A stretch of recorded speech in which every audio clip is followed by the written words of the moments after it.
The hum of the server racks usually provided a comforting, rhythmic backdrop to the late-night quiet of the digital archives lab, a constant mechanical breath accompanying the monumental task of preserving history. But on this particular evening, the low thrum seemed to amplify the silence, making the sudden gasp from Dr. Aris Thorne feel like a physical rupture in the fabric of the room. His colleague, Alara Vance, engrossed in a different monitor, barely registered it at first, accustomed to Thorne's occasional exclamations over a particularly crisp detail or an unexpected historical annotation. However, the prolonged, almost suffocating stillness that followed was different. It pulled her attention away from the faded script she was meticulously cataloging, drawing her gaze to Thorne's screen, where a familiar 1901 street photograph glowed with an unnerving intensity. This was no ordinary image. It was part of an ambitious project, a high-resolution digital enhancement initiative designed to peel back the layers of time from countless historical photographs, revealing minutiae previously lost to the limitations of early photography and the ravages of age. The goal was purely academic, to document the forgotten textures of a bygone era, the subtle architectural flourishes, the forgotten advertisements, the precise weave of a pedestrian's coat. It was meant to be a systematic, almost clinical exercise in visual archaeology. Yet, what now stared back from Thorne's monitor was anything but clinical. The photograph, originally a rather unremarkable snapshot of a bustling urban street, had been transformed. The advanced algorithms had worked their magic, sharpening edges, balancing light, and extracting detail from what was once a murky expanse of shadow. And there it was, in a narrow, almost imperceptible alleyway tucked between a brick mercantile building and a forgotten chemist's shop. A figure. It wasn't a blur, not a photographic artifact, not a trick of the light. It was a person, undeniably present, undeniably watching. The figure was cloaked in shadow, yet the enhancement had lent it an unsettling clarity. A hat, perhaps a fedora or a bowler, obscured most of the face, but the tilt of the head, the set of the shoulders spoke volumes.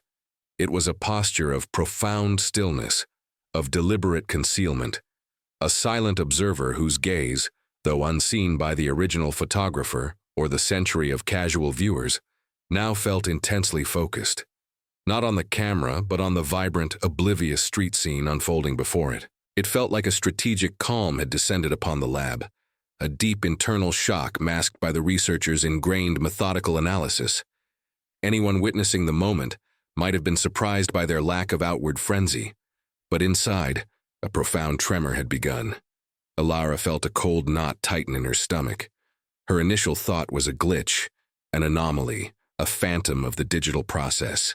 But as Thorne zoomed further, carefully adjusting the contrast, the figure solidified. The fabric of a coat, the faint glint of something metallic near a hand, the subtle contour of a jawline beneath the hat brim, each detail painstakingly revealed, chipped away at any rational explanation. This was no ghost in the machine. It was a ghost from the past, meticulously unearthed. The implications were immediate, vast, and terrifyingly vague. For over 100 years, this photograph had been a simple historical record, a window into a moment frozen in time.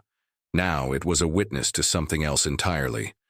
The figure in the alley was not merely part of the background. They were an active, hidden participant, an unseen eye observing a scene that, to everyone else, was just another ordinary day in 1901. What were they doing there? Who were they watching? What secret did they hold, lurking in the shadows while life unfolded obliviously just yards away? Only the nascent tremor of this discovery's historical consequence was revealed in that moment. The full, far-reaching implications of this hidden observer, their purpose, or their connection to the past, remained tantalizingly out of reach, a secret still clinging stubbornly to the sepia tones of history. It was a subtle whisper from the past, a feeling of dormant injustice finally stirring, connecting with the present in an undeniable, almost accusatory way. An indelible question hung in the air, a profound sense that a long overdue truth was beginning to surface. demanding to be heard, seen, and understood. The silence in the lab stretched, heavy with the weight of a century-old mystery that had just begun to breathe again. Before we delve deeper into this unfolding mystery, subscribe to the channel and tell us where you're watching from in the comments below. The year 1901 pulsed with a vibrant, relentless energy, a symphony of progress and tradition playing out on cobbled streets. Imagine a city, perhaps a bustling port on the eastern seaboard, or a burgeoning industrial hub in the Midwest, its avenues lined with architectural marvels of brick and stone, their ornate cornices and intricate ironwork speaking to an era of craftsmanship. Horse-drawn carriages, their wheels clattering rhythmically, dominated the thoroughfares, their passage marked by the pungent scent of manure mingling with the sweet, yeasty aroma from a nearby bakery, and the sharp metallic tang of coal smoke curling from countless chimneys. Street vendors, their voices hoarse with repetitive calls, hawked everything from freshly picked berries to polished shoes, their cries weaving into the constant hum of human activity. The sidewalks teemed with a kaleidoscope of humanity. Men in stiff collars and bowler hats, their strides purposeful, carrying briefcases or newspapers. Women in long skirts and elaborate hats, often accompanied by children, their movements a delicate dance around the surging crowds. The air itself felt alive, thick with the murmur of conversations, the ringing of streetcar bells, and the distant, rhythmic clang of industry. This was a world defined by both rigid social structures and a burgeoning sense of urban anonymity. In sprawling cities, one could easily become a face in the crowd, blending into the tapestry of daily life, yet paradoxically, within specific neighborhoods or tight-knit communities, every new face, every unusual lingering presence would have been noted, perhaps even gossiped about. Daily routines were dictated by the sun and the nascent technologies of the age. Gas lamps flickered to life at dusk, rudimentary telephones began to connect businesses, and the telegraph whirred with news from distant lands. Life moved at a different pace, slower, more deliberate, yet pregnant with the promise of a future rushing towards them. It was against this richly detailed, yet often overlooked backdrop that a seemingly unremarkable photograph was captured. The original photograph, a sepia-toned rectangle of history, likely served a mundane purpose. Perhaps it was commissioned by a local historical society, documenting the changing face of the city, or a budding photojournalist capturing the essence of street life, or even a casual amateur experimenting with a newly acquired camera. Its journey through time was equally unextraordinary, passing from forgotten albums to dusty archives, eventually finding its way into a vast digital preservation project. For decades, it was just one of thousands, cataloged under Street Scenes early 20th century. Its initial unenhanced view revealed a charming, if somewhat cluttered, snapshot. A busy intersection, a trolley car trundling by, a group of pedestrians frozen mid-stride. Amidst the visual noise of passers-by, architectural details, and the inherent blur of early photographic technology, the subtle figure lurking in the deep shadow of an alleyway was utterly invisible. The lower resolution of the original print, coupled with the limited dynamic range of the photographic emulsion of the time, conspired to keep this silent observer hidden for over a century, a secret held captive by light and chemistry. The early interactions with the photograph were entirely conventional. Researchers, initially focused on its perceived historical value as a document of urban development and social customs, meticulously scanned it into high-resolution digital formats. This was part of a broader, ambitious digital preservation project, aiming to create an accessible, searchable database of historical imagery. The initial stages involved systematic cataloging, assigning metadata, and performing basic restoration work, correcting for color shifts, removing dust and scratches, and flattening out any physical damage to the print.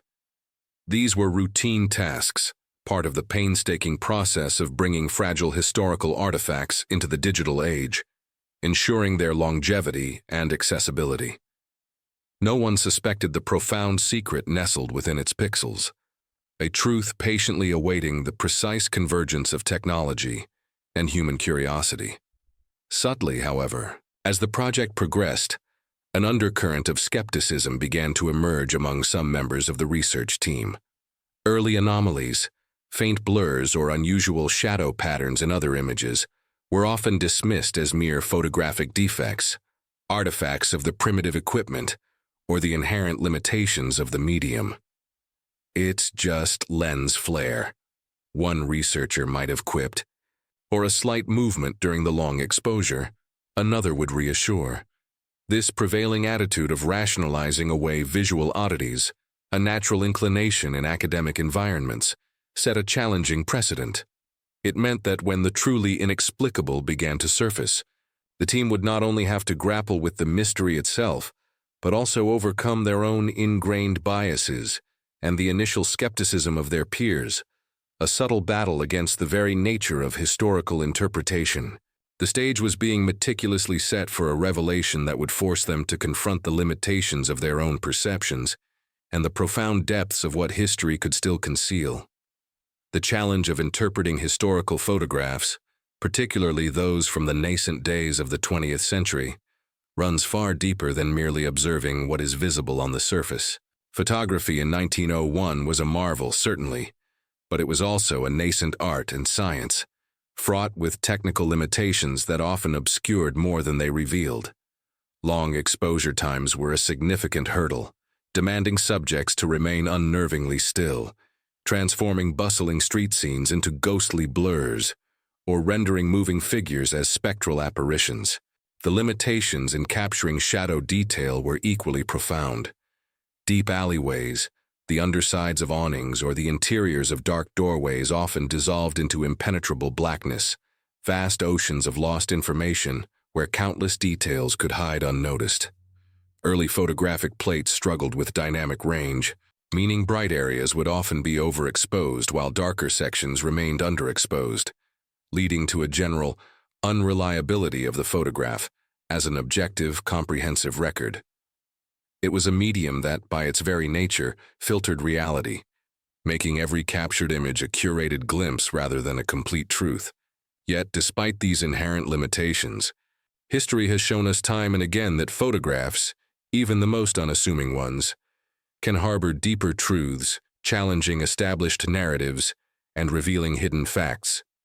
Consider the countless instances where a seemingly innocent family portrait later became a piece of evidence in a forgotten crime, or where a landscape shot years later was found to contain a detail, a distant figure, a peculiar structure that pointed to a lost historical event. These precedents, scattered throughout the annals of visual history, served as a silent guiding principle for Dr. Aris Thorne and his team. They understood that the sepia tones and grain of a century-old image were not merely aesthetic qualities, but potential veils, capable of concealing profound secrets. Their project, initially focused on cataloging the minutiae of daily life, had always carried the implicit understanding that photographs were not just windows into the past, but sometimes locked doors. The initial stages of their digital enhancement project were therefore characterized by an almost reverent methodology, a blend of cutting-edge technology and historical sensitivity. The team meticulously selected advanced algorithms, not merely for sharpening or brightening, but for their ability to intelligently reconstruct lost data based on probabilistic models derived from other period photographs. This comparative analysis was crucial. It allowed them to calibrate their tools against a vast library of 1901 imagery, understanding the typical light conditions, the photographic emulsions, and even the common imperfections of the era. It was an iterative process, a painstaking dance between enhancement and verification.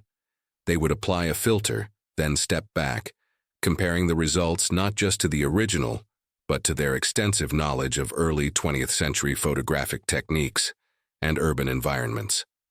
Sharpening was followed by noise reduction, contrast adjustment by color rebalancing, each step a delicate intervention designed to peel back the layers of time without introducing artificiality. The revelation of the figure was not, as many might imagine, a sudden, dramatic flash of clarity. Instead, it was a slow, almost agonizing emergence, like a ghost materializing from a dense fog. It began as a vague anomaly, a subtle distortion in the deep shadows of the alleyway that initially could have been dismissed as a photographic artifact, a trick of light, or a smudge on the century-old negative. But with each iterative pass of the enhancement software, with every careful adjustment of light and shadow, that vague blur began to coalesce. A faint outline, then a hint of darker fabric against the brickwork, then the suggestion of a vertical form. It was a painstaking journey of discovery, pixel by pixel, detail by excruciating detail. Dr. Thorne recalled the growing sense of unease that settled over the lab, an almost palpable tension that mingled with a burgeoning excitement. The dawning realization was not a eureka moment, but a creeping certainty, a chilling awareness that something profound, something utterly unexpected, was slowly, inexorably revealing itself. The figure wasn't just appearing, it was insisting on being seen. This slow materialization inevitably stirred old academic debates, controversies that had long simmered beneath the surface of historical interpretation regarding the reliability of visual sources. Was a photograph an objective truth, or merely a subjective rendering shaped by the photographer's intent and the medium's limitations? Could digital enhancement truly reveal hidden truths, or did it risk fabricating them? Within the research team itself, a growing internal tension began to manifest.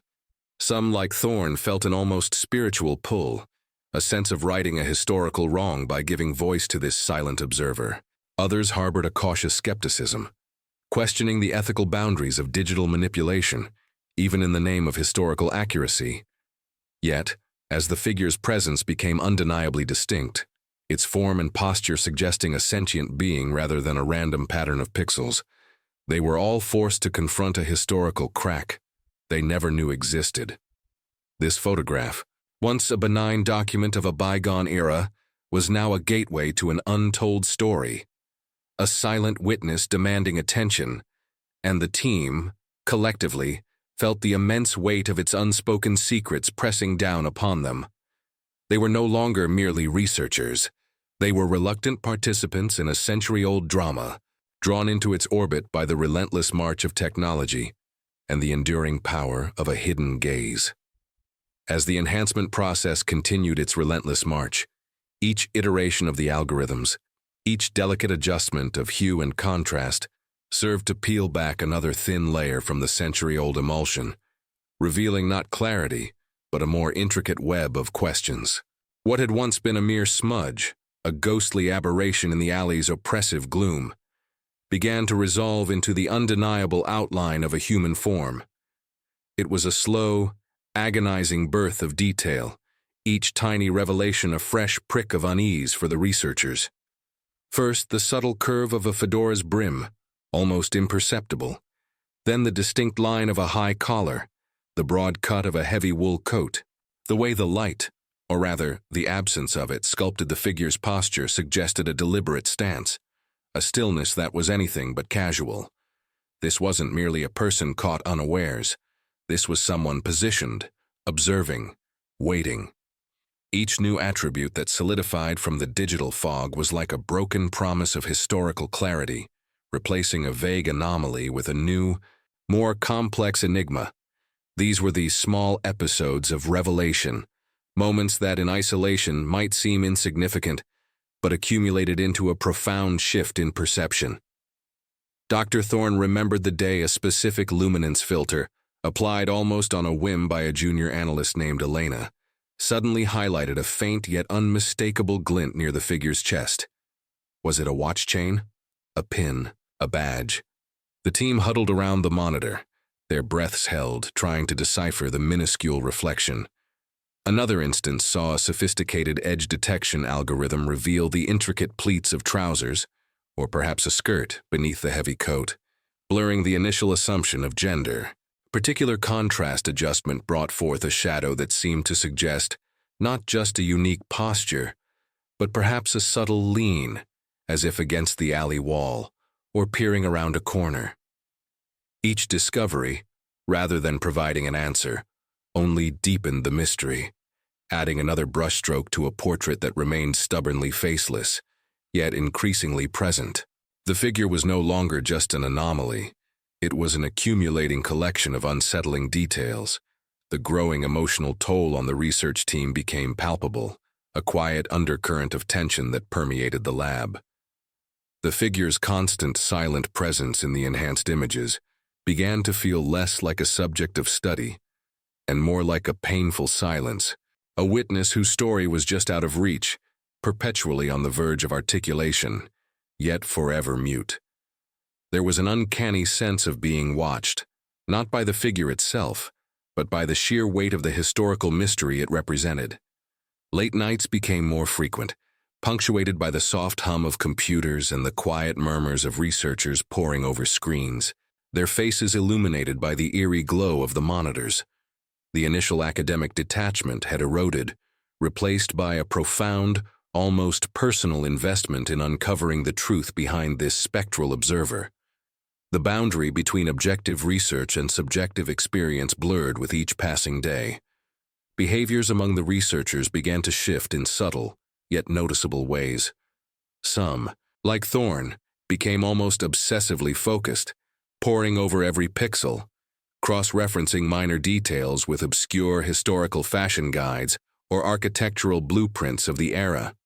Their desks became cluttered with printouts, red circles and arrows marking newly perceived details. They spoke of the figure not as it, but as them, or even him or her, imbuing the anonymous form with a nascent personality. Others, however, expressed a growing apprehension, a creeping sense that they were uncovering something best left buried, a forgotten secret that held a dormant, perhaps malevolent, energy. Elena, the junior analyst, started wearing a small silver crucifix, a habit she'd never displayed before, attributing it to a subconscious need for comfort in the face of the unknown. This created a subtle, manipulative behavior from the past, drawing them deeper into its web, each researcher responding to its silent pull in their own unique way, some embracing the challenge, others recoiling from its implications. This section was marked by a continuous, emotional corrosion, a slow wearing down of their intellectual defenses as the figure's presence became more defined, moving from a mere anomaly to an entity with potential intent. The questions multiplied, each one more pressing than the last. Is it a man or a woman, or something in between obscured by the heavy clothing of the era? What are they truly wearing beneath that bulky coat? Are they carrying anything? A satchel, a weapon, a message? A faint, almost imperceptible bulge beneath the coat hinted at an object, but its nature remained tantalizingly obscure. Each answer only seemed to beget more questions, creating a palpable sense of historical unease that settled heavily upon the team. The alleyway, once a nondescript background element, had transformed into a stage for an unspoken drama, and the figure within it, a silent protagonist whose story was beginning to demand its telling, echoing across the chasm of time with an insistent, unsettling whisper. The air in the lab grew heavy with the weight of these unanswered inquiries, a collective sigh of frustration and mounting anticipation. They were on the precipice of understanding, yet separated by a century of silence and the stubborn resistance of history itself. Now, with the figure clearly discernible, the initial shock began to crystallize into a more urgent, almost frantic need for understanding. The research team, once focused on the meticulous process of digital enhancement, found themselves thrust into the role of historical detectives. The blurry anomaly had solidified into a distinct human form, a shadowy sentinel in a forgotten alleyway, and its silent presence now demanded an explanation. This shift from enhancement to active historical deduction marked a significant escalation in their work. Every pixel had been scrutinized, every shadow analyzed, and now the real intellectual battle began, to place this enigmatic figure within the vibrant, complex tapestry of 1901. Discussions within the lab, which had always been academic and collaborative, now often bordered on heated debates. The initial consensus, a shared awe at the discovery, fragmented into a myriad of competing theories. Dr. Thorne, ever the pragmatist, initially leaned towards the mundane. Perhaps it's simply a common passerby, he'd suggest, gesturing at the figure's unremarkable silhouette. Someone ducking into the alley for a moment, perhaps to tie a shoe or avoid the main thoroughfare. Another researcher, Dr. Lena Petrova, a specialist in urban sociology, countered with a more specific, yet still ordinary possibility. Could be a delivery person, she mused, waiting for a back entrance to open, or taking a brief respite from their rounds. The angle of the head suggests observation, yes, but not necessarily nefarious intent.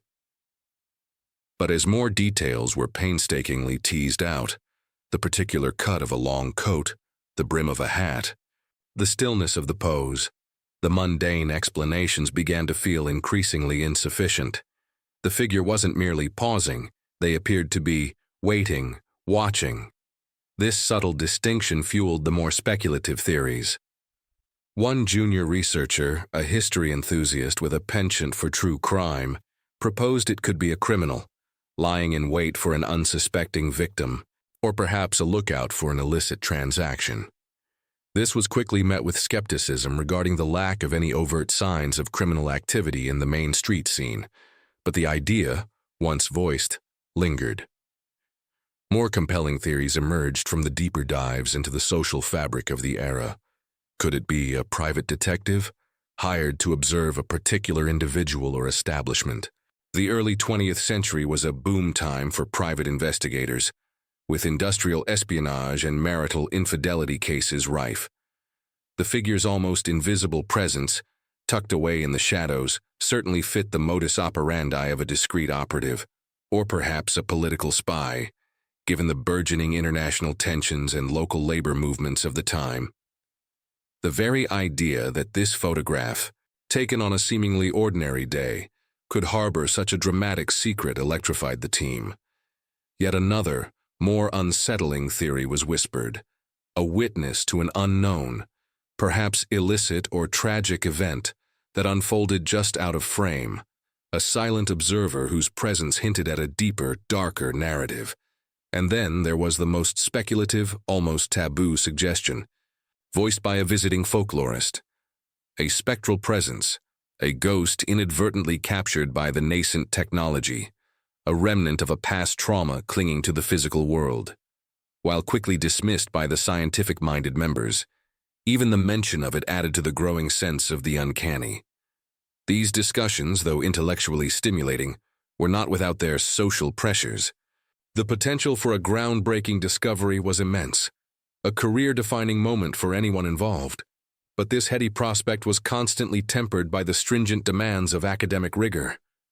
The line between careful historical deduction and sensationalist speculation was a thin one, and the team felt the weight of that distinction.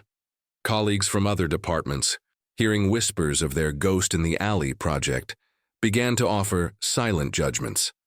Some expressed polite interest, others thinly veiled skepticism, hinting that the team might be seeing what they wanted to see, projecting modern anxieties onto an innocent historical image. External historians, especially those resistant to digital humanities, openly questioned the validity of findings derived from manipulated images, even when the manipulation was for enhancement, not alteration. These external pressures created a subtle, yet pervasive sense of needing to be absolutely right, to have irrefutable evidence. The psychological environment within the lab became increasingly heavy, almost suffocating, as the figure's silent, unblinking presence began to dominate every aspect of the team's work. The large, enhanced print of the alley scene hung prominently, its shadowy inhabitants seeming to watch them as they worked, read, and debated. Researchers reported feeling an intense, almost visceral connection to the past, a strange sense of being watched back through time. The alleyway itself, once a nondescript background element, transformed into a focal point of intense, unresolved mystery. It was no longer just a space between buildings. It was a stage for a hidden drama, a portal to an untold secret. The shadows within it seemed to deepen, to hold more than just historical dust. They held secrets, whispers, and an undeniable, unsettling gaze. The sheer difficulty of proving or disproving any of these burgeoning theories without further, definitive evidence created a suffocating atmosphere of intellectual deadlock. Each hypothesis, no matter how compelling, remained just that, a hypothesis. They could build elaborate narratives, draw connections to known historical events, or even identify potential individuals who might fit the description. But without a concrete link, a name, an event, a direct confirmation, their efforts felt like building castles on sand. The team felt the immense weight of history pressing down upon them, a profound sense that they were on the cusp of something truly significant, something that could rewrite a small, forgotten corner of the past. Yet they lacked that one definitive piece, that single crucial key that would unlock the truth and give voice to the silent observer in the alley. The truth, they knew, was there, lurking just beyond their grasp, a tantalizing whisper in the sepia-toned silence. The air was thick with anticipation, frustration, and the chilling realization that the past, in its stubborn silence, was proving to be a formidable adversary. The silent observer in the alley, once a mere photographic anomaly, had evolved into an insistent enigma, demanding answers that the past seemed determined to withhold. The research team, initially driven by intellectual curiosity and academic rigor, now found themselves propelled by a deeper, almost primal need to understand. The stakes had subtly shifted. It was no longer just about a historical discovery, but about giving voice to a forgotten presence, an act of historical restitution. This profound shift ignited a new, aggressive phase of investigation, pushing the team beyond their usual methodical approach into a relentless pursuit of truth. They were no longer merely analyzing pixels. They were chasing a ghost through the labyrinthine corridors of history. Their search intensified, branching out in every conceivable direction. Dr. Thorne, working closely with Dr. Aris and a dedicated junior researcher named Ilara, orchestrated a meticulous deep dive into every municipal archive they could access, both digitally and physically. They scoured microfilmed copies of local police records from 1901, hoping for any mention of unusual activity, petty crime, or even a missing persons report that might align with the street and the date of the photograph. Property deeds for every building lining that specific alleyway were pulled, analyzed for ownership changes, business types, and any resident information that might offer a clue. Concurrently, Ilara was tasked with an exhaustive search of contemporary newspapers, sifting through thousands of pages of digitized broadsheets and gazettes, looking for any unusual events, accidents, or persons matching the figure's vague description from the enhanced image. Every classified ad, every local news snippet, every social column was scrutinized with a fine-tooth comb, a desperate hope clinging to each fragile lead. Despite their exhaustive, almost obsessive efforts, the team encountered an oppressive silence, a wall of historical apathy that threatened to crush their resolve. They stumbled upon numerous grave errors and frustrating blank spots in the historical records. Entire years of police blotters were missing, likely victims of a forgotten fire or careless archiving. Property records for certain blocks were incomplete, dissolved into illegible cursive or damaged beyond recognition. The very nature of everyday occurrences in that specific area, a bustling but ultimately unremarkable part of the city, meant that unless something truly catastrophic or sensational happened, it rarely made it into print. Each dead end felt less like a natural absence and more like a deliberate act of obstruction by history itself, as if the past actively resisted their intrusion, guarding its secrets with an invisible, implacable hand. The anonymity that once shielded the figure now seemed an insurmountable fortress. The relentless succession of false leads and dead ends began to erode the team's collective spirit. They started to lose their last sources of patience, a phrase Dr. Thorne often muttered under his breath, his usually calm demeanor fraying at the edges. Frustration mounted, manifesting in sharp, terse exchanges during morning briefings and long, silent evenings spent staring at screens, the figure's unblinking gaze seeming to mock their futility. Ilara, initially brimming with youthful enthusiasm, grew visibly weary, her fingers aching from scrolling through endless digitized pages that yielded nothing but the mundane details of a long-gone world. Dr. Aris, ever the pragmatist, began to voice concerns about the resources being poured into an investigation that seemed to be chasing shadows. The possibility that the truth might be permanently lost, forever locked away behind the impenetrable veil of time, loomed large, casting a pall over the entire project. It created a palpable sense of impending failure, a critical turning point where the team would either have to admit defeat or find a new, radical approach. The atmosphere in the lab became thick with this unspoken tension, a heavy quiet punctuated only by the hum of computers and the rustle of archived papers. It became clear to everyone, both within the immediate team and to the few trusted colleagues they had confided in, that the investigation was approaching a precipice.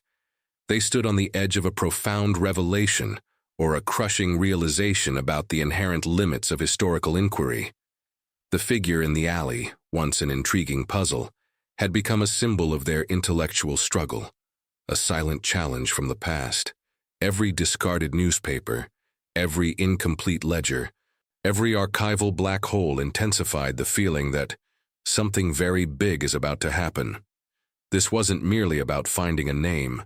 It was about confronting the very nature of history itself, about whether certain truths are simply destined to remain buried, or if, with enough persistence and a touch of serendipity, even the most stubborn secrets can be coaxed into the light. The team held its breath, poised for either a monumental breakthrough that would shatter their understanding, or a profound, disheartening admission of defeat.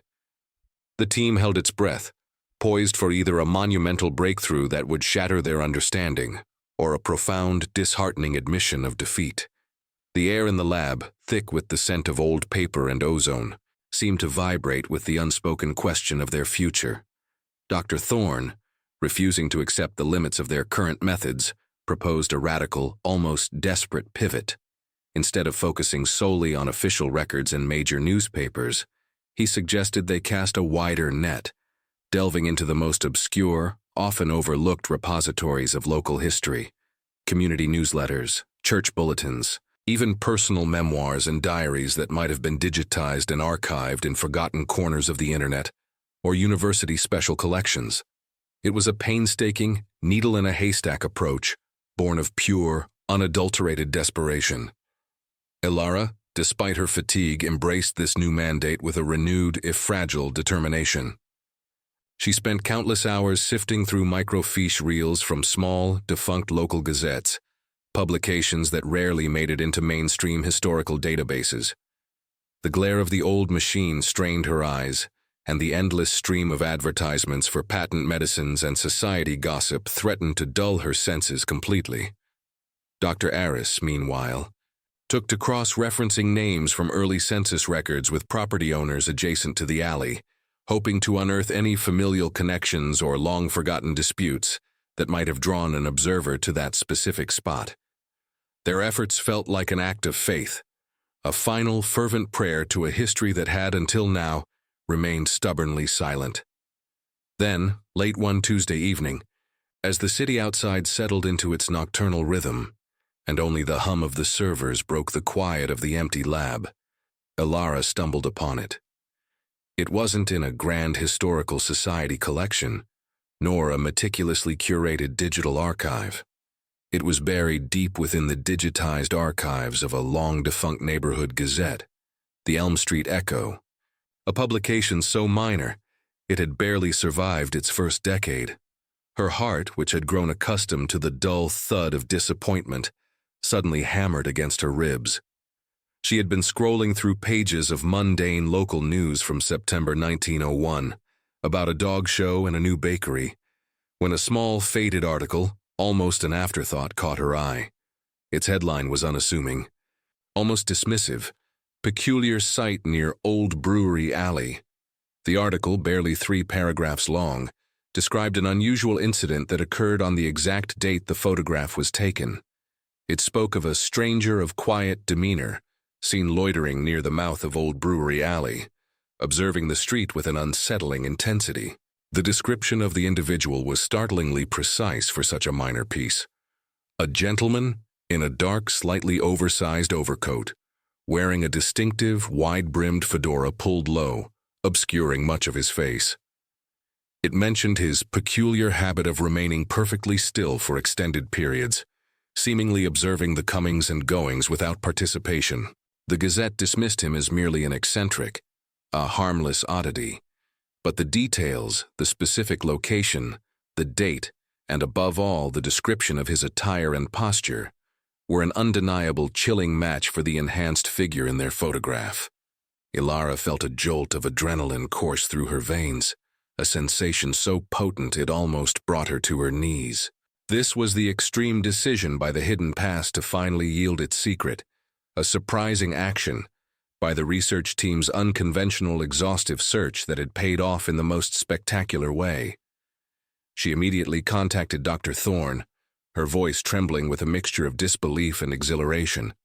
He arrived within minutes, his face a mask of weary expectation, quickly replaced by a profound, almost reverent shock as he read the grainy text on the screen. The small, faded words seemed to leap off the page, shattering the century-old silence that had surrounded their enigma. The article even hinted at a reason for the figure's presence, though it did not explicitly state it. It subtly referenced an ongoing investigation into a series of minor burglaries in the surrounding blocks, describing the police's frustration with a lack of witnesses. The implication, though not directly stated, hung heavy in the air. Could this gentleman of quiet demeanor be connected to those events? Was he a plainclothes detective, an informant, or perhaps even a perpetrator, casing the area? The simple, overlooked Gazette had cracked open a universe of possibilities, transforming their silent observer into a potential key witness, or even a participant in a forgotten piece of local crime history. The revelation was a profound shock, not just for its content but for its sheer unexpectedness. After months of dead ends and mounting frustration, the answer had emerged from the most unassuming of sources. The figure in the alley was no longer a spectral anomaly, an optical illusion, or a mere passerby. He was a person with a description, a context, and a potential purpose directly tied to specific events of that era. The emotional and intellectual landscape of the story shifted dramatically in that single moment. The photograph, once a static image of a bygone street, now pulsed with a new, urgent narrative. It was no longer just a historical document. It was a crime scene, a surveillance snapshot, a silent witness to a moment in time that had, for over a century, managed to escape the scrutiny of history. Dr. Aris, arriving shortly after, stared at the screen, his usual pragmatism giving way to an expression of awe. He was there, he murmured, almost to himself. He was actively there. The implications rippled through the team, shaking them to their core. The figure in the alley had transformed from a mere enigma into a person with a history, a purpose, and a connection to specific events. The enhanced image, once a source of unsettling questions, now provided a face, however obscured, to a piece of forgotten history. This breakthrough didn't just add a piece to the puzzle. It redrew the entire map, forever changing how the photograph, and perhaps the very fabric of that 1901 street, would be viewed. The silence in the lab was no longer one of frustration, but of profound, electrifying discovery. The monumental breakthrough, the unexpected article found buried deep within a forgotten Gazette, had not merely identified the figure in the alley. It had resurrected a forgotten tragedy, a silent scream frozen in time. The long-promised consequence, hinted at from the very beginning of this obsessive quest, finally unfolded in its totality, shattering the century-old silence. The figure, once a spectral enigma, was revealed to be a young woman named Eliza Vance, a seamstress known for her quiet demeanor and keen observation, who lived in a small apartment above a bakery just off that very street. Her connection to the historical event was not one of participation, but of profound, agonizing witness. On that crisp autumn day in 1901, as the photographer captured the bustling street scene, Eliza was not merely lurking, she was hiding, her heart hammering against her ribs, having just seen something unspeakable. The article, A small faded clipping from the City Herald dated 2 days after the photograph briefly reported the unfortunate accidental death of a prominent local businessman's son, a young man named Thomas Sterling, in a fall from a nearby warehouse window. The official account attributed it to clumsiness and intoxication, but Eliza's handwritten, desperate notes, found tucked into the Gazette by a meticulous archivist and now meticulously cross-referenced by Dr. Thorne's team, painted a chillingly different picture. She had seen an argument, a violent shove, not an accident. Her motive for being in the alley was not to observe the street, but to escape, paralyzed by fear and the crushing weight of what she had witnessed. She had known the Sterling family held immense power, and a young, uninfluential seamstress would be easily dismissed or worse, silenced. Her fate, as the records painstakingly revealed, was one of quiet desperation. She had left the city abruptly a few weeks later, disappearing into the vast anonymity of a burgeoning nation, carrying her terrible secret with her until her death decades later in a small, remote town, never having spoken of that day again. The antagonist, the relentless passage of time and the veil of forgotten history, faced its ultimate humbling defeat. The truth, once hidden behind official narratives and the silent fear of a young woman, was now brought into the light, providing a profound sense of justice not just for Eliza, whose silent suffering was finally acknowledged, but for the historical record itself. The research team, particularly Ilara and Dr. Thorne, felt a powerful desfecho of emotional justice. It was a resolution that was realistic, human and profoundly moving, acknowledging the complexities of the past rather than simplifying them. Eliza was not a hero, nor a villain, but a terrified witness caught in a moment of terrible injustice, her silent gaze immortalized by pure chance. This revelation was a testament to their perseverance, to Ilara's initial intuition, and to the unwavering belief that even the smallest, most overlooked details can hold immense historical weight, capable of rewriting an entire chapter of a city's past. The immediate impact of this full revelation was staggering. The entire 1901 photograph, once a charming but unremarkable street scene, was recontextualized, transforming it into a poignant, almost haunting historical document. The bustling crowds, the horse-drawn carriages, the period architecture, all now served as a backdrop to Eliza's silent terror, her hidden figure becoming the emotional epicenter of the image. The academic community, initially skeptical, was forced to confront the power of digital enhancement and the ethical implications of historical interpretation. The story resonated deeply with the public, sparking conversations about social class, justice, and the forgotten narratives of the marginalized. It forced a reevaluation of the Sterling family's historical legacy, and indeed the broader implications for understanding that specific period, revealing a darker undercurrent beneath the veneer of Gilded Age prosperity. It demonstrated how easily truth could be buried, and how fragile the historical record truly is without diligent, empathetic scrutiny. The journey culminated with a deep, intimate final reflection, a quiet contemplation that tied together the entire narrative arc. It pondered the nature of hidden truths, how they linger like ghosts in the periphery of our understanding, waiting for the right moment or the right observer to be seen. Eliza Vance, the silent witness, had become a powerful symbol of all those whose stories remain untold, whose experiences are swallowed by the indifference of time. The power of observation, amplified by modern technology and driven by an insatiable human desire to understand the past, had transcended a century. We are all, in a way, silent witnesses, whether to history unfolding around us or to the echoes it leaves behind. The photograph, once a mere artifact, now pulsed with a human story, a testament to the enduring hope that even the most stubborn secrets can be coaxed into the light, allowing the forgotten voices of history to finally be heard, leaving us in a state of quiet contemplation, feeling the immense weight and significance of the journey from a forgotten detail to a fully revealed historical truth. The screen glowed with an almost otherworldly luminescence, casting a pale, clinical light across the faces of the three researchers hunched over the workstation. For months, Their lives had been a meticulous dance with the past, a painstaking journey through the sepia-toned echoes of a bygone era. Their mission to digitally enhance, catalog, and preserve a vast collection of early 20th century street photographs, each frame a frozen fragment of 1901. It was a project born of academic rigor, a quiet dedication to historical detail, yet in this precise moment, it had inadvertently stumbled upon a truth that promised to ripple through the very fabric of history. The image before them was, by all initial appearances, unremarkable. A bustling street scene, typical of its time, captured with the characteristic blur and grain of early photographic plates. Horse-drawn carriages navigated cobblestone streets.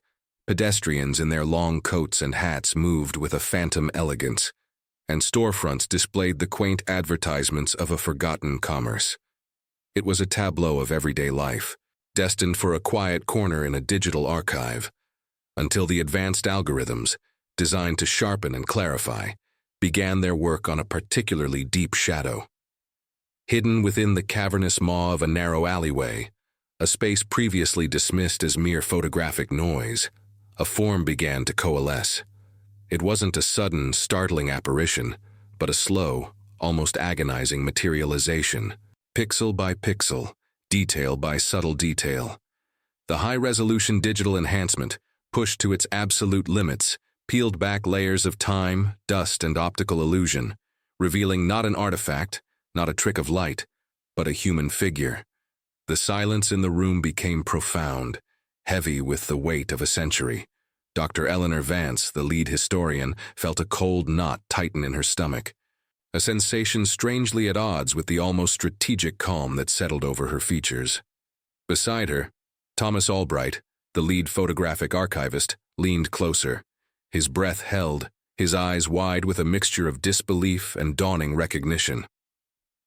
Young Maya Sharma, their brilliant algorithm specialist, had been the first to notice the anomaly, her fingers still hovering over the keyboard, a faint tremor running through her arm that betrayed the profound internal shock she was experiencing. To an outside observer, they might have appeared to be simply observing a complex data output, but within each of them, a silent scream of historical consequence was beginning to echo. This figure was not simply present in the photograph, it possessed a distinct, unsettling presence. A silent observer whose gaze, though unseen, felt intensely focused on the street scene unfolding before it. Its posture, partially obscured by the deep shadows, suggested stillness, patience, perhaps even a predatory watchfulness. A dark hat, pulled low, further obscured its features, transforming what might have been a casual observer into an enigma shrouded in purpose. It was a ghost of a person, staring out from the past, now suddenly, terrifyingly visible. For over 100 years, this watchful figure had remained an invisible sentinel, a secret held captive within the emulsion of a glass plate. Every eye that had ever scanned that photograph, every archivist who had catalogued it, every historian who had studied the street life depicted, had overlooked this silent witness. Now, through the cold, impartial lens of advanced technology, a profound truth was beginning to surface, a truth that carried the faint, chilling whisper of dormant injustice. The full, far-reaching implications of this hidden observer, their purpose, their identity, or their connection to the bustling street scene they so intently watched, remained tantalizingly out of reach. It was a secret still clinging to the sepia tones of history, a profound, unsettling question that hung heavy in the air, connecting with the present in a way none of them could yet comprehend. A sense of a long-overdue truth, finally stirring from its century-long slumber, had begun to surface, leaving an indelible mark on their collective consciousness. This discovery was merely the nascent tremor, the first crack in a historical facade, and the true earthquake was yet to come. The silent observer in the alley had finally been seen, and the world of 1901 was about to reveal a secret it had kept for far too long. Before we delve deeper into this unfolding mystery, subscribe to the channel and tell us where you're watching from in the comments below. The revelation of Eliza Vance cast a long shadow, not only over the photograph itself, but also over the team's perception of 1901. What had been a distant, almost romanticized era suddenly felt immediate, raw, and undeniably complex. To truly understand Eliza, they realized, they needed to understand the world she inhabited. The narrative shifted from the immediate shock of discovery to the painstaking work of reconstruction. They immersed themselves in the vibrant, yet often unseen, reality of 1901 street life, particularly in the imagined setting where the photograph was taken, a bustling, unnamed city somewhere in the industrial heartland. They pored over archived newspapers, meticulously piecing together a tapestry of daily life. The city was a cacophony of sounds, the rhythmic clip-clop of horse-drawn carriages on cobblestone streets, the hawkers' cries advertising their wares, the clang of the trolley bell, and the distant hum of factories that powered the burgeoning metropolis. The air was thick with the smells of coal smoke, roasting chestnuts, and the pungent aroma of horse manure, a stark contrast to the sanitized, air-conditioned world of the 21st century. The architecture was a mix of ornate Victorian facades and the stark, functional brick buildings that housed factories and tenements. Gas lamps cast a flickering yellowish glow, creating pools of light and shadow that danced with the movement of the crowds. The attire of the inhabitants reflected the rigid social hierarchies of the era. Wealthy merchants and their families strolled in tailored suits and elaborate dresses, while working-class men and women wore simpler, often patched and mended clothing. The anonymity of urban existence was palpable, yet juxtaposed with tight-knit community structures, particularly within immigrant neighborhoods. Daily routines were dictated by the rhythms of factory work, the demands of domestic service, and the constant struggle for survival. Local customs varied from neighborhood to neighborhood, each with its own unique traditions and social norms.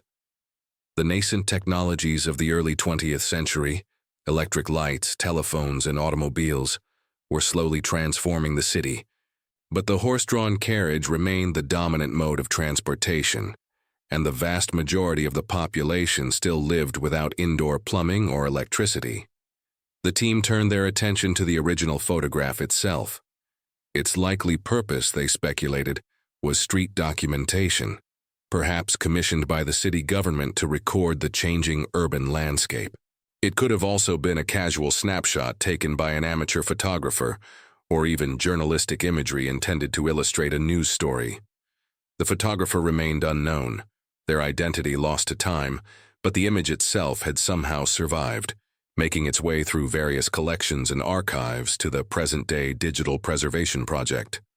The initial, unenhanced view of the photograph was unremarkable. The hidden figure of Eliza could easily be overlooked amidst the visual clutter and the lower resolution of the historical print. She was just a shadow, a smudge in the periphery, easily dismissed as a photographic defect or an optical illusion. The initial interactions with the photograph were purely academic. It was catalogued, scanned, and subjected to basic restoration, a meticulous process of cleaning up scratches, removing blemishes, and adjusting the overall tone. It was a routine task, one of thousands undertaken by the archive, with no hint of the hidden drama it contained. The early stages of the Digital Preservation Project were focused on preserving the image for future generations, not on uncovering hidden secrets. They were simply trying to make the photograph more accessible, more visually appealing, and more historically accurate. However, as they delved deeper into the enhancement process, initial tensions and skepticism began to surface within the research team. Some, like Dr. Thorne, were initially dismissive of Elara's insistence that there was something significant in the alleyway. They argued that anomalies were common in historical photographs, the result of imperfections in the lens, flaws in the film, or simply the limitations of early photographic technology. Others, more open to the possibility, remained cautious, wary of jumping to conclusions based on incomplete evidence. The challenge was to convince the skeptics, to demonstrate that the figure in the alley was not simply a figment of their imagination, but a real person with a story to tell. They knew that they needed to proceed carefully, methodically, and with the utmost rigor if they were to overcome the initial resistance and unlock the secrets hidden within the sepia tones of the past. The weight of historical accuracy rested heavily on their shoulders. The researchers, having meticulously catalogued and initially restored the 1901 street photograph, confronted the deceptive nature of historical imagery. Interpreting turn-of-the-century photographs presented unique challenges, a labyrinth of technical limitations and artistic choices that often obscured truth. Early cameras operated under constraints unimaginable today. Long exposure times blurred or vanished moving objects, leaving only static elements sharp.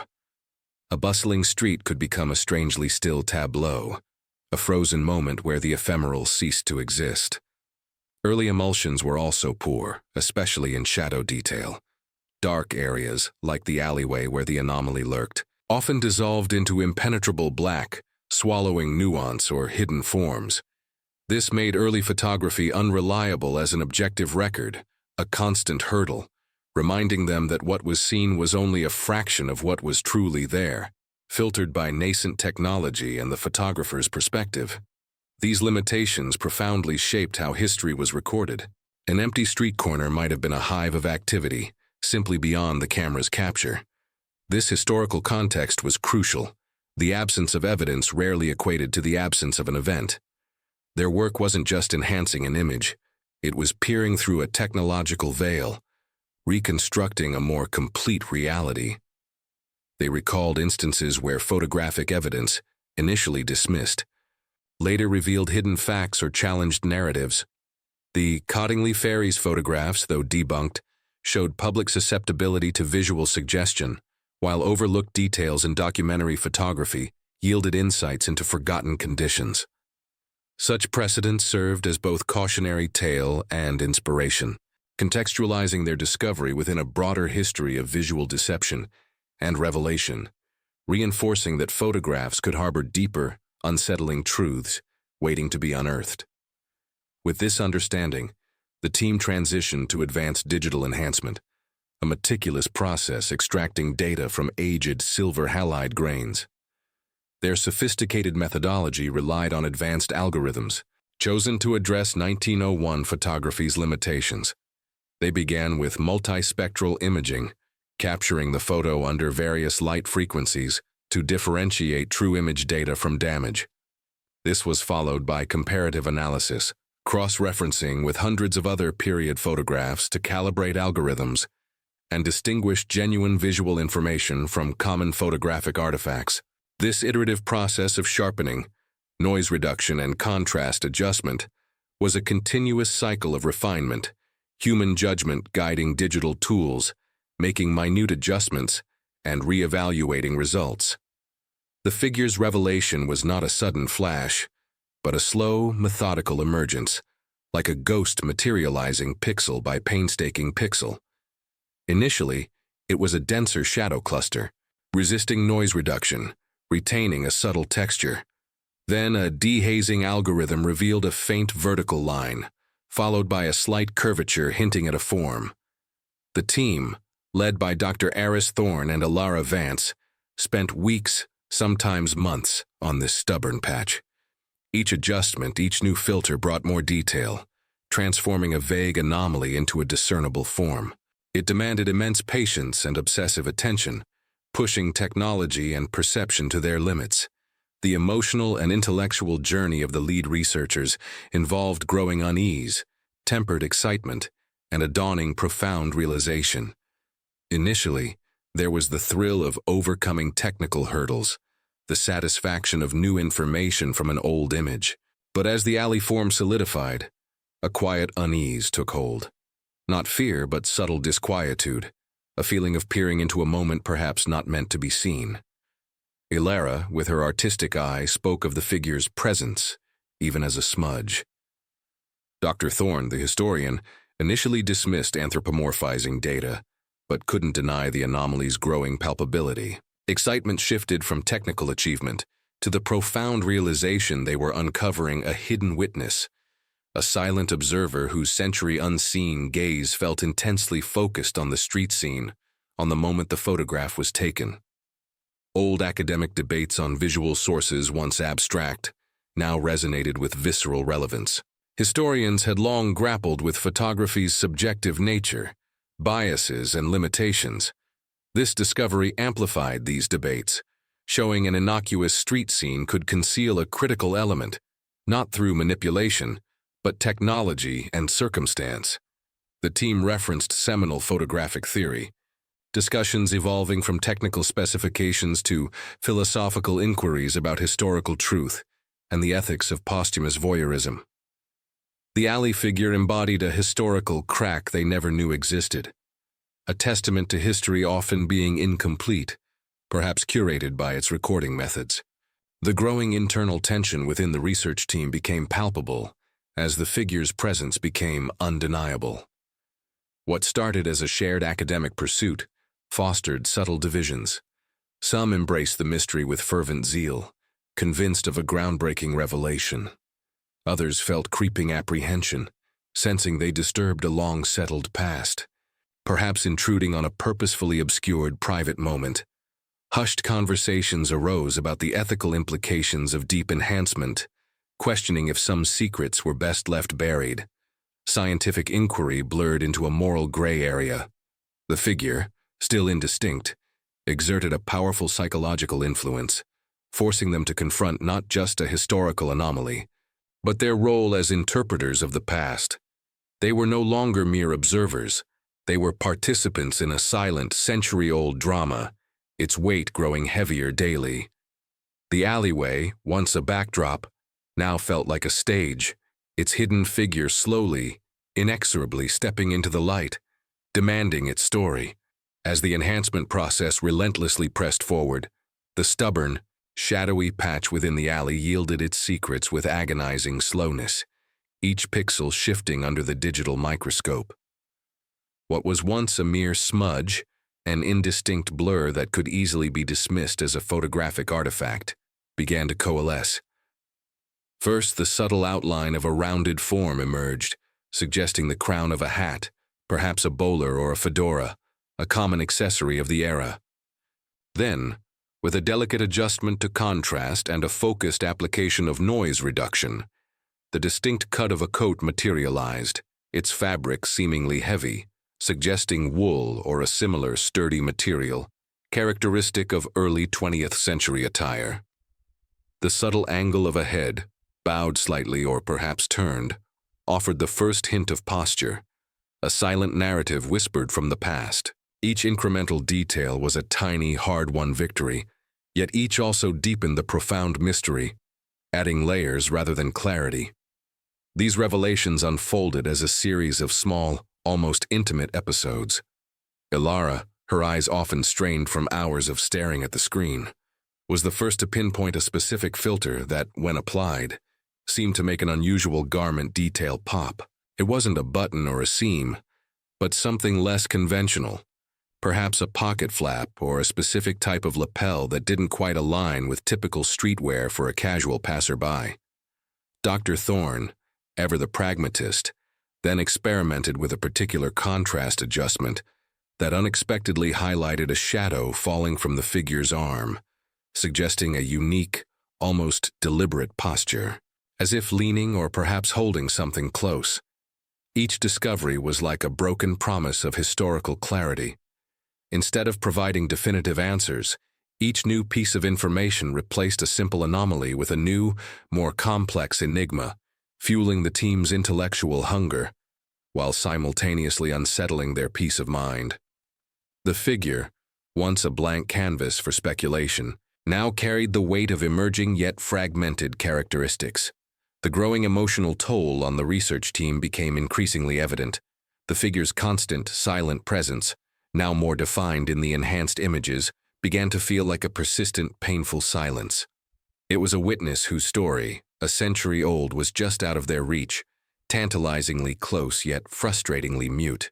There was an undeniable sense of being watched, not by the figure itself, which was merely a collection of pixels, but by the sheer weight of the historical mystery it represented. The alley, once a nondescript background element, was now imbued with an almost supernatural intensity, a stage for an unseen drama that demanded resolution. Late nights blurred into early mornings. fueled by strong coffee and an insatiable desire to understand. The air in the lab grew heavy with unspoken questions, with the collective fascination and unease that permeated their every waking thought. Behaviors among the researchers began to subtly, yet noticeably shift. Some, like Ilara, became increasingly obsessed, poring over every pixel, every shadow, convinced that if they just looked harder, applied one more algorithm, the full truth would reveal itself. Her artistic sensibility, initially a strength, now bordered on a fixation, interpreting every visual nuance with an almost personal intensity. Others, including some of the junior researchers who had initially been enthusiastic, expressed growing apprehension. They began to articulate a vague, unsettling feeling that they were uncovering something best left buried, a private moment from the past that was not meant for public consumption, a secret that had guarded itself for 100 years. This created a subtle, almost manipulative behavior from the past, drawing them deeper into its web, making them feel personally responsible for the figure's eventual revelation or continued anonymity. The lines between objective research and subjective engagement blurred, creating an atmosphere charged with psychological tension. This period was characterized by a continuous emotional corrosion as the figure's presence became ever more defined, moving decisively from a mere anomaly to an entity with potential intent. The questions multiplied with each new detail, becoming more specific, more pressing, and more unsettling. Was it a man or a woman? The hat and coat suggested male attire, but the early 20th century saw women adopting more practical, masculine styles for various reasons. What exactly were they wearing? The cut of the coat was unusual, the fabric heavy, but beyond that, specific details remained elusive. Were they carrying anything? A slight bulk under the arm, or a subtle bulge in a pocket, might suggest an object, but its nature remained utterly obscured.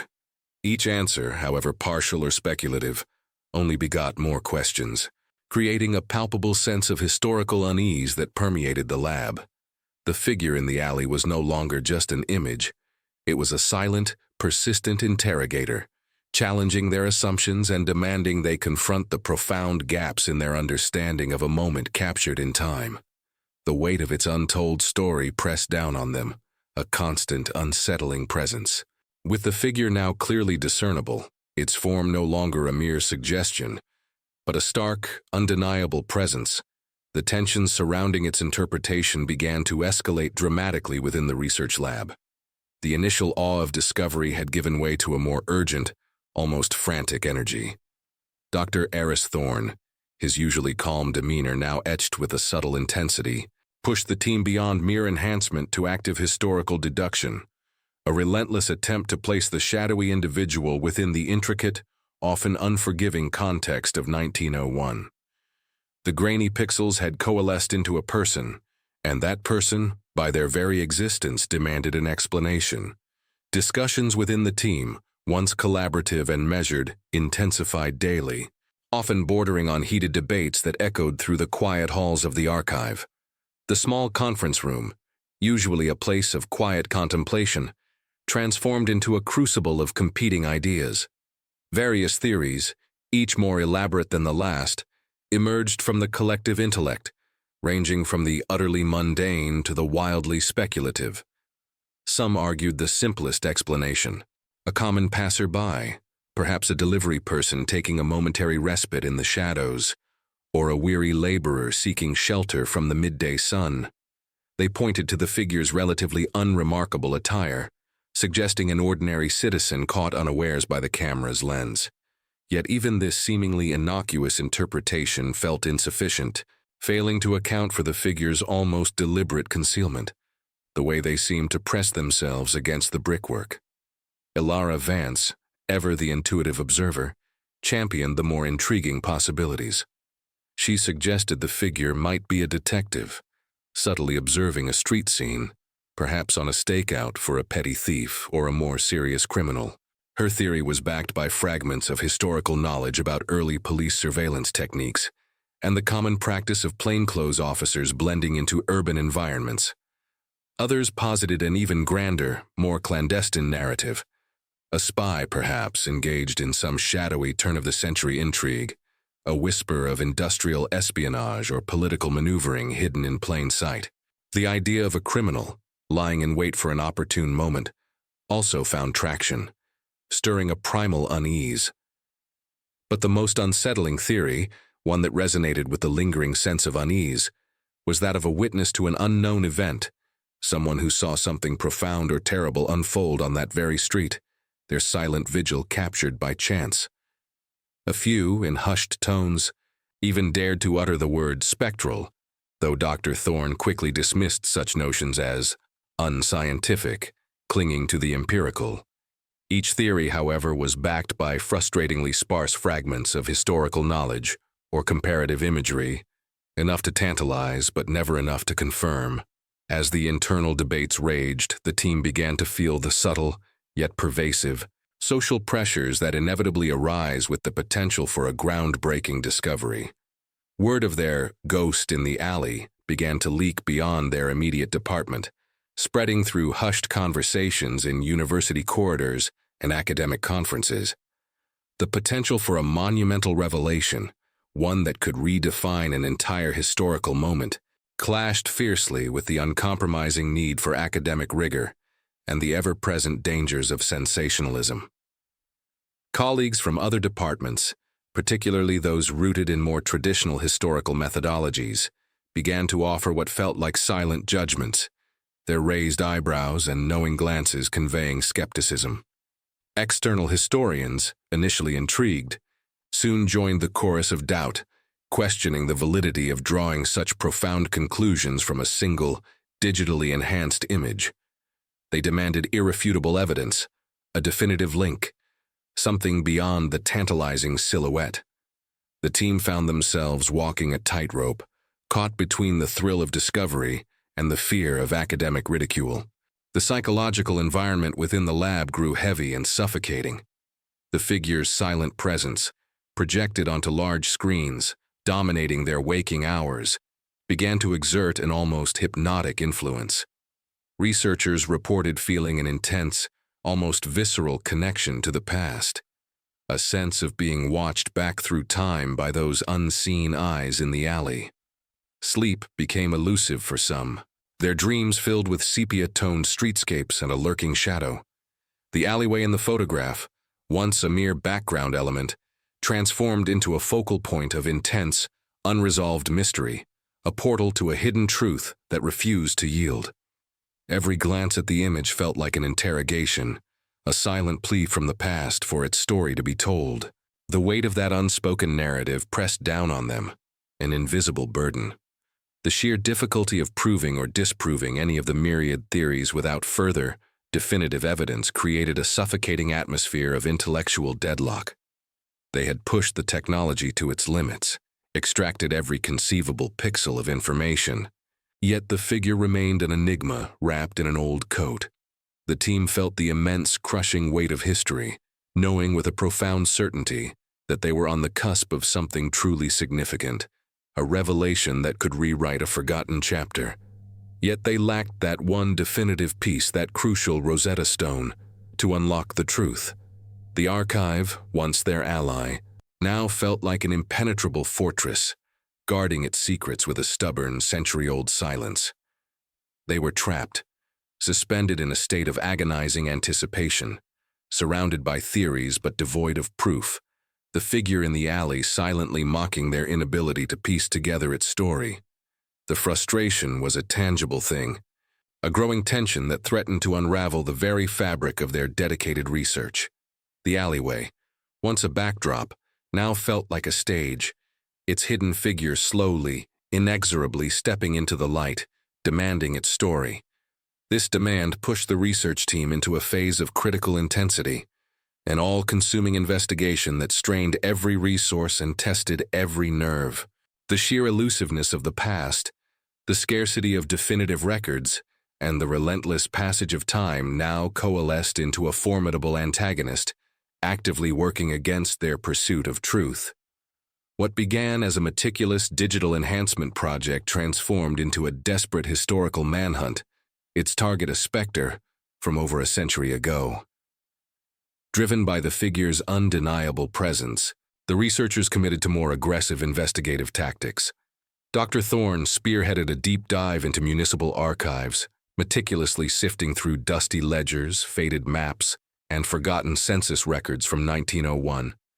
Ilara, with her keen eye for visual patterns, scoured local police records searching for any reports of unusual activity, petty crimes, or even mundane incidents reported near the specific location of the alley, on or around the photograph's estimated date.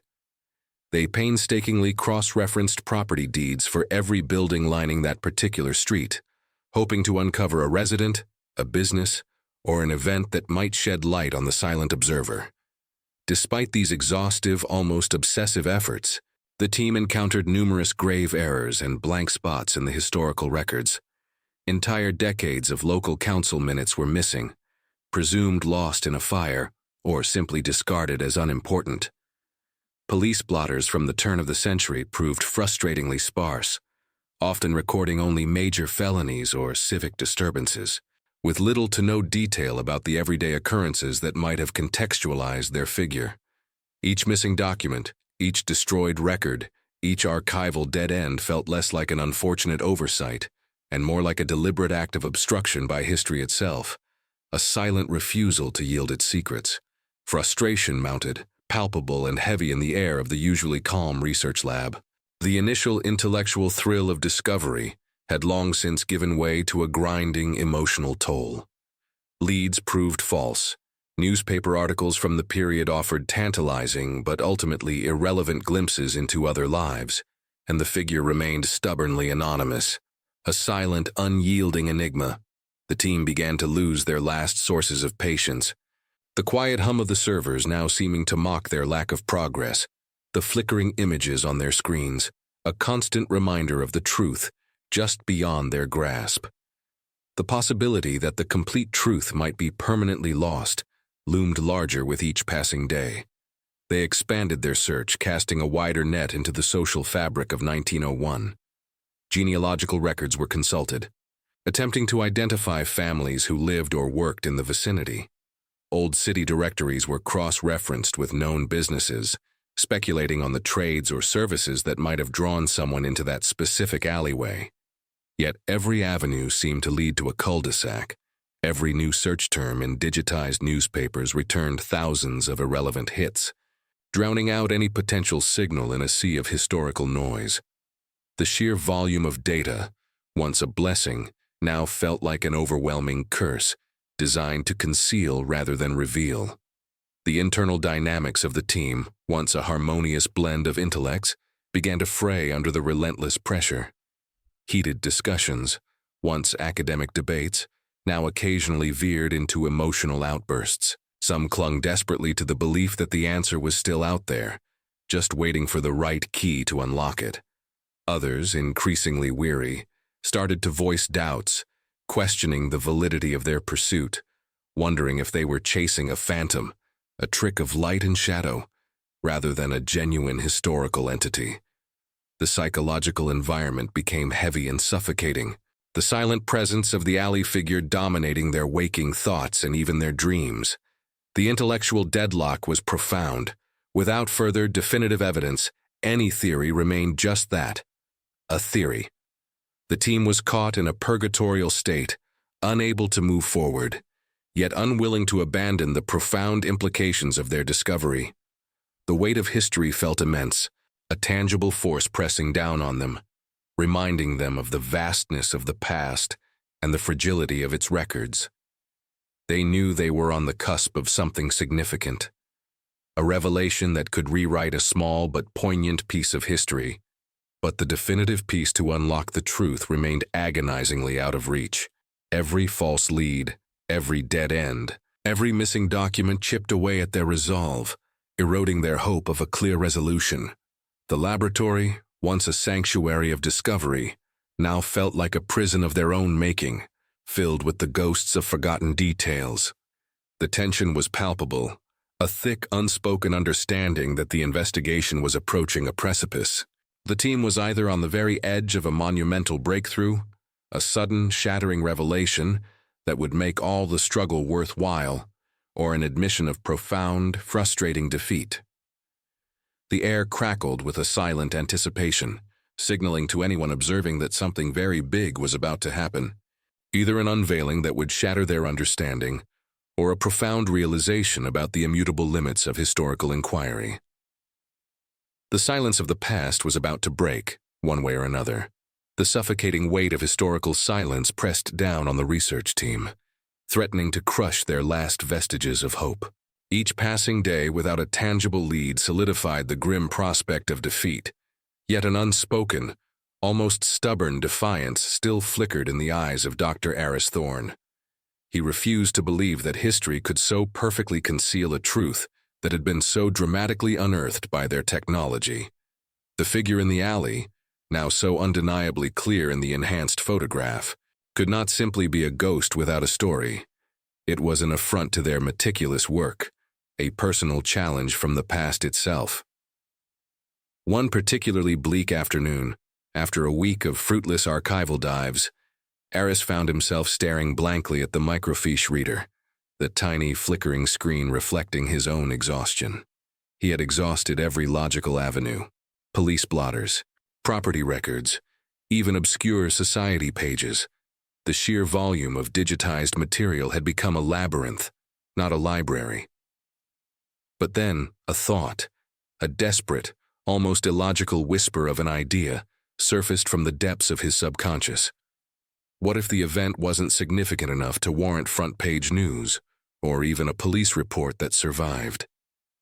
What if it was a minor, local oddity, reported only in the most obscure community-centric publications, the kind often overlooked by major archival projects?